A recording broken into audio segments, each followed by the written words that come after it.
السلام عليكم ورحمة الله وبركاته. الحمد لله رب العالمين، والصلاة والسلام على رسوله الكريم. أما بعد، قال الله تبارك وتعالى في كلامه المجيد: أعوذ بالله السميع العليم من الشيطان الرجيم. بسم الله الرحمن الرحيم. قل هل يستوي الذين يعلمون والذين لا يعلمون.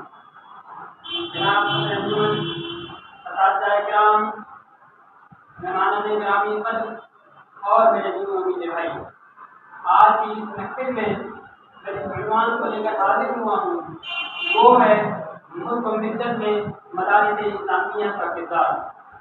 سامعین، مدارس اسلامیہ دراصل وہ تعلیمی قلعے ہیں جنہوں نے پوری دنیا میں اسلام کی حفاظت اور نشر و اشاعت میں کلیدی کردار ادا کیا ہے.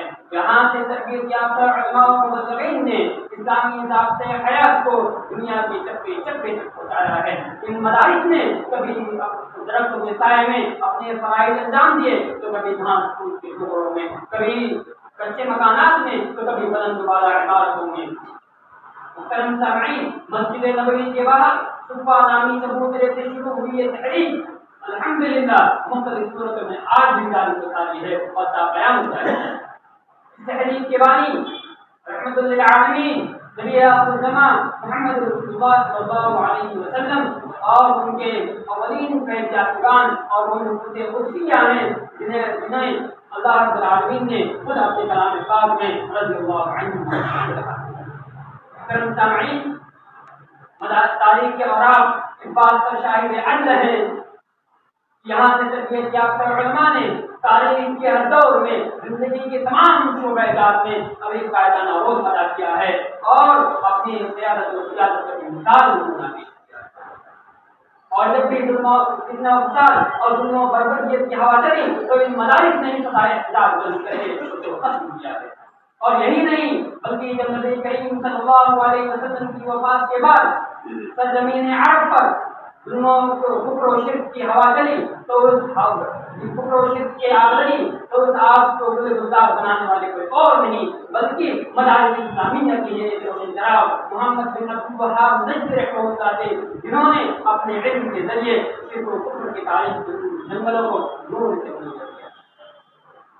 تاریخ میں ہمیں یہ بھی ملے گا کہ جب فتنہ تاتار نے اپنا سر اٹھایا تو ان کی سرکوبی کے لیے کوئی اور نہیں بلکہ کسی مدارس اسلامیہ کے فیض یافتہ علامہ شیخ الاسلام علامہ ابن تیمیہ رحمہ اللہ میدان میں آئے اور بڑی جماعت سے فتنہ تاتار کا مقابلہ کیا. آج تاریخ کے اوراق کو نظر دیکھیے تو مدارس اسلامیہ کا کردار ایک روشن چراغ کی طرح نظر آئے گا. جب فتنہ قادیانیت نے اپنا سر اٹھایا تو اس کی سرکوبی کے لیے علامہ ثناء اللہ منصری رحمہ اللہ میدان میں آئے اور انہوں نے مرزا غلام احمد قادیانی کو لوہے کے چنے زمانے میں چھوڑ دیا. ان سب کے مال کے باوجود آج لوگ سوال کرتے ہیں کہ مدارس اسلامیہ نے ملت کو کیا دیا. ارے پوچھنا انسان تو یہ پوچھتے کہ مدارس اسلامیہ نے ملت کو کیا نہیں دیا. میں جواب دیتا کہ مدارس اسلامیہ نے ملت کو بے حیائی نہیں دی، مدارس اسلامیہ نے ملت کو بے پردگی نہیں دی، مدارس اسلامیہ نے اپنے فرزندوں کو بے مروت نہیں بنایا، مدارس اسلامیہ نے اپنے نونہانوں کو بے عزت نہیں بنایا. اور یہی نہیں، جب انگریزوں نے اس زمین ہندوستان پر اپنا ناباب قدم جمانے کی کوشش کی اور ہندوستانی کو نشانہ بنایا تو اس وقت اس خاندان نے سب سے پہلے یہ خطرہ محسوس کیا وہ کوئی اور نہیں بلکہ مدارس اسلامیہ کے ہی فیضیافتگان تھے اور ولی اللہ خاندان تھے. اور شاہ عبدالعزیز کا فتویٰ کیا تھا؟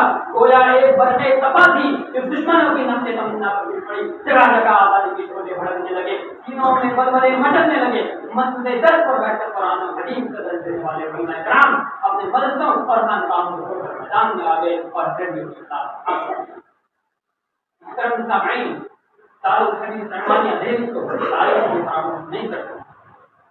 جس نے اس امت کو مولانا عبید اللہ رحمانی جیسا محدث دیا، جس نے اس امت کو مولانا نبیر احمد رحمانی جیسا مدرس دیا، جس نے اس امت کو مولانا عبدالرؤوف رحمانی جھنڈے نبی جیسا خطیب دیا، جس نے اس امت کو مولانا عبدالقیوم رحمانی جیسا مفسر دیا. اور یہی نہیں بلکہ انہی مدارس اسلامیہ کی بدولت اس امت کو ڈاکٹر مرتضیٰ حسن اظہری جیسا مفکر اور مولانا حمید رحمانی جیسا دانش ملا۔ سامعین، جب ہندوستان سے پاکستان بھیجے جانے کی بات آئی تو اس وقت کسی اور نے نہیں بلکہ کسی مدارس اسلامیہ کے ایک فرزند مولانا ابوالکلام آزاد رحمہ اللہ نے کہا تھا کہ اگر ہند و پاک کا بٹوارا ہو گیا تو تاریخ بھی ہمیں معاف نہیں کرے گی۔ اور جب انہوں نے جامع مسجد کی سیڑھیوں سے اپنے خطبے کا آغاز کیا اور لوگوں کے کان جب ان کی آواز پہنچی تو بڑھتے ہوئے قدم رک گئے، بڑھے ہوئے بستر رک گئے، اور جو لوگ ہندوستان سے پاکستان میں جانے کا ارادہ کر چکے تھے انہوں نے اپنا ارادہ ترک کر کے اس وطن میں رہنے کرم سامعین، خدمات کے باوجود لوگ آج مدارس اسلامیہ کو دہشت گردی کا اڈا کرتے اور اس سے بدزن ہو رہے ہیں، اس پر کوئی توجہ نہیں دے رہے ہیں۔ یاد رکھیے، اگر ہم نے اس پر توجہ نہیں دی تو ایک وقت ایسا آئے گا کہ جب مسجدوں میں نماز پڑھانے والے امام نہیں ملیں گے، مدرسوں میں پڑھانے والے استاد نہیں ملیں گے، خطبہ دینے والے خطیب نہیں ملیں گے، اور ان سب کے ذمہ دار ہم ہی ہوں گے۔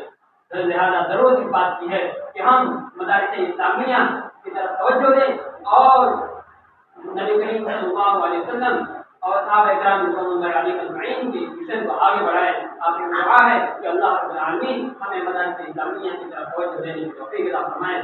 آمین۔ وآخر دعوانا الحمد للہ رب العالمین۔ السلام علیکم۔